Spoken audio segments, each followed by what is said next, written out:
Welcome to the VarsityKansas.com prep football preview. I'm Joanna Chadwick, and this is Tony Adame, and we're talking football.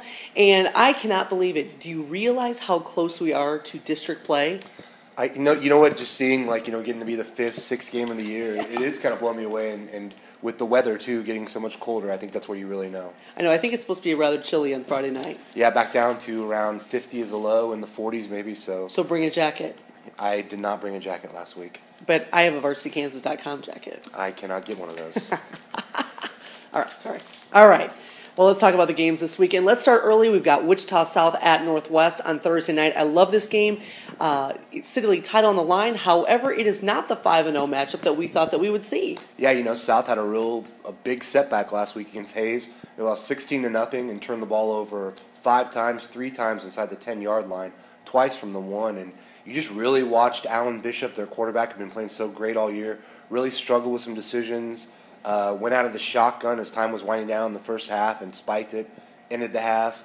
But South's defense is what keeps them in this game, which makes you think they could give Northwest a good game, because Torian Nellums, their great middle linebacker, and Tyrekus Birch, their great defensive linemen, are so physical and are so fast and fly around to the ball. Well, I think that defense is going to be the key to be able to stop Northwest, because the combination of Kevin Folsom and what he can do with his receivers. I love seeing Martise Mullins have a really good game the other night. Alex Bott is nice. And then, you throw in their running backs in Jalil Rounds and Tony Joyner. So South's defense has got to be key, because Northwest has given up some points. And credit, Steve Martin for getting Kevin Folsom in as a freshman and just taking that offense and, beating him over the head with it for 4 years. And he'll even say, he just knows every read, every way, everywhere it needs to be.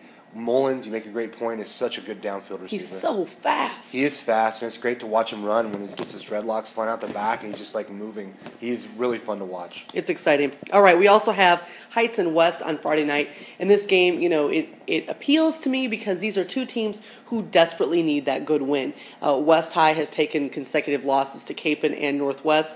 They were not really in that game against Northwest outside of early in the second quarter, and then against Capon, they had to come back from 28-0. If you're West, you got to scratch that Northwest game from your memory, because like you said, they weren't in it. Think about Capon, think about the mistakes you made, and 2, 3, and 2 teams. Heights and West seem pretty evenly matched up. I think so.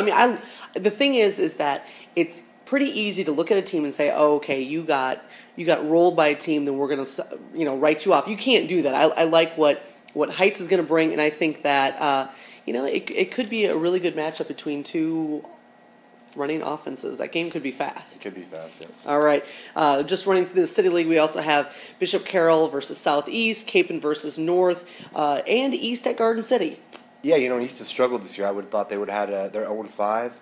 I know that they're not traditionally a good team, but I thought this year with Xavier Kelly, having arguably a top 50 recruit in the whole country, that should be worth at least a win. And then there's enough talent, it's a big enough high school, you think they could churn up enough interest in football, kind of break even, but it doesn't seem like that ever happens. No, and it's really frustrating, and I don't know where you spark that change, because we saw it happen at Heights. We talked about this before, is that, with Heights, I remember writing the stories of how Heights has never beaten Southeast, how that has turned, and it just goes to show that there are those, ups and downs in a program. Well, you make such a good point with Heights. It's no tradition, and you get a coach who just is willing to, basically churn up a little hurricane in the hallways. Just every kid he sees, he wants to play football. And just with East, like I said, it's such a big school.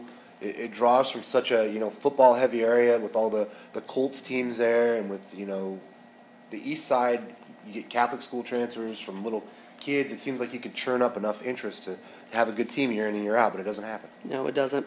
All right, let's look out into our area here. We have Eisenhower at Valley Center, and, these are two teams that I really like to see do well, simply because we just haven't seen them do well, and they've got good young coaches. So for me, that bodes well for the future. You got Caleb Smith out there at Valley Center and Mark Marinelli at Eisenhower. They're exciting guys. I'd want to play for them. And you see how the kids react to them, after wins or losses, how they, I kind of feel like you can read more about somebody after they lose a game.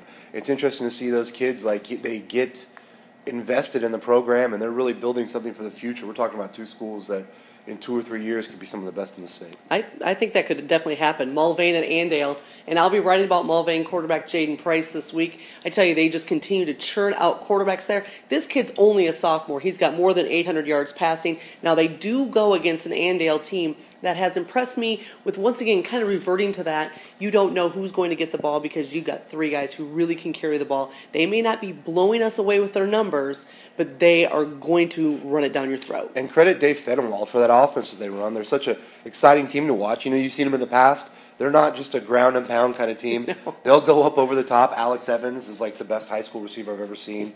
And they'll throw it and then they'll run it. He's such a good, offensive coach. He really is. And the thing is that he went to that spread offense really early on. Yeah. But also, he has, for years now, he's been doing the platoon system, which we don't see very often at that level of football just because you don't have the numbers. Moving on to Conway Springs at Trinity, and Conway Springs is, last year they were kind of a one-back oriented guy with Luke Fisher. This year they're more, they got Ben Pauley, they've got Jacob Winter, they've got Colton Terhune. Trinity is a team we've got to watch for, though. They're sitting at 4-1 as well, and I like what they got in Sam Schroeder and Josh Osborne. Yeah, they have a good team. It's a good setup there for football success in the future. They're really the school is investing in the team, and with the stadium they have is beautiful, with the great limestone rocks, with the great tailgating and the great food. They're always building something. They're always adding on to it. It's really kind of a cool place to watch high school football. And the cool thing is when they first built their baseball stadium, if you notice, they got the green monster out there. Yeah, they do. It's like a little sports compound. Yeah, it's very cool. It's really cool. But my only memory of covering football there is hiding under the table during a massive rainstorm. Oh, wow. 20 minutes after they put the roof on the press box. I have a memory of a Burns brother running for like 7,000 yards. Well, yeah, I can see that too. All right, Andover Central is at Campus. Campus, they've put up a lot of yards this year. Colby Leeper has thrown for nearly 1,000. He's going to have some problems, though, going up against the secondary of Andover Central. That includes Peyton Huslig, Jordan Birch, Daraja Purnell, 3 guys I will write about this week, along with Cole Taylor, another incredible athlete. I don't know that you want to be a wide receiver running into that mix. There's so many different ways they can get you. Huslig is so tall and long and athletic.